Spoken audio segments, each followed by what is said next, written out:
ఇప్పుడు ఎట్లా చూస్తారు? అంటే గాదెన్నే అరెస్ట్ కావచ్చు. ఇప్పుడు ఎవరైతే ప్రశ్నిస్తారో వాళ్ళని అర్బన్ నక్సలైట్లు అంటారు. ఏం చెప్తారు? అర్బన్ నక్సలైట్ అంటే ప్రశ్నిస్తే ఈరోజు రాజ్యం ఎట్లా చేస్తుందంటే బీజేపీని, హ్మ్. ఆర్ఎస్ఎస్‌ని, అమిత్ షాను, మోడీని ప్రశ్నిస్తే వాళ్ళందరూ అర్బన్ నక్సలైట్లు, వాళ్ళందరూ హిందూ వ్యతిరేకులు అన్నటువంటి ఒక ముద్ర వేసే ప్రయత్నం చేస్తాంది. అదేవిధంగా ఈరోజు ఎవరైతే సాయుధ పోరాటం చేస్తున్నారో అడవుల్లోకి వెళ్ళి వాళ్ళ మీద ఉక్కుపాదం కగారు పేరుతోటి మేము నక్సలైట్లను అణచివేస్తున్నామని చెప్పి కూడా స్టేట్మెంట్లు ఇస్తున్నారు. ఎట్లా ఒక డేట్ పెట్టి మరి ఈ డేట్ లోపు నక్సలైట్లను అంతం చేస్తామని చెప్పి కూడా చెప్పినటువంటి పరిస్థితి. ఈ సందర్భంగా నేను మాలాంటి అనేక మంది విద్యార్థులు కావచ్చు, లేకపోతే సామాజిక కార్యకర్తలు కావచ్చు, మేము అందరం కూడా పిలుపునిచ్చేదట నక్సలైట్లకి అనేటి ప్రభుత్వానికైనా. నక్సలైట్లకి ఇచ్చే పిలుపు ఏందంటే ప్రస్తుతం ఉన్నటువంటి పరిస్థితుల లోపట ఈ సాయుధ పోరాటం అనేది ఇప్పుడు అప్లికేబుల్ కాదు. హ్మ్. కాబట్టి ఈరోజు దయచేసి ఇప్పటికైనా మిగిలినటువంటి నక్సలైట్ మావోయిస్టులు మీరు అసలైనటువంటి ప్రత్యక్ష ప్రజాక్షేత్రంలోకి రండి. ఇక్కడుండి రాజ్యాంగం అండర్ లోపట మనందరం కూడా కలిసి ప్రజాస్వామ్యబద్ధంగా పోరాటం చేద్దాం.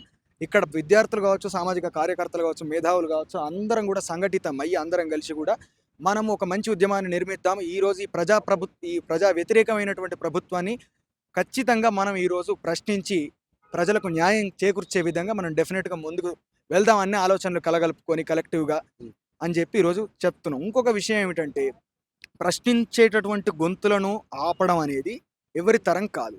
గాలికి గాయం కానే గాదు ని నిప్పుకు చెదలే పట్టబోదు. నీటిని ఎవ్వడు కోయలేడు, భూమిని ఎవ్వరు దాచలేరు.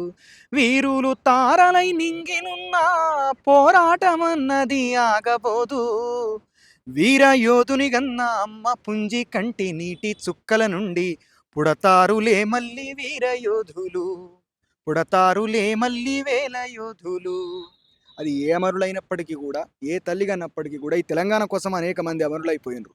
ఈరోజు అడవి బిడ్డల కోసం, ఆదివాసుల కోసం ఒక సిద్ధాంతాన్ని నమ్ముకొని పోయి వాళ్ళు కొంతమంది అమరులైనటువంటి పరిస్థితి. కాబట్టి ఎప్పటికైనా ప్రశ్న పుట్టకుండా ఉండది.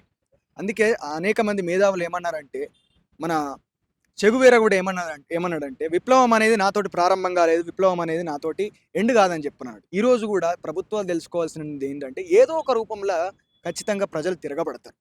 మీరు ఇప్పుడు ఈరోజు ప్రత్యక్షంగా ఏదైతే చూపిస్తున్నారో, ప్రజా వ్యతిరేక విధానాలు ఏవైతే అవలంబిస్తున్నారో, ఖచ్చితంగా ప్రజలు గమనిస్తున్నారు గదా! వాటిని. తిరగబడుతున్నారు గదా! మొన్న ఆరావళి సందర్భం లోపట ఏంది లక్షలాది మంది ప్రజలు రోడ్ల మీదకొచ్చిర్రు. మొన్న ఆ రోజు అస్సాం అడవుల్ని సర్వనాశనం చేద్దాం అనుకున్నప్పుడు ఏమైంది?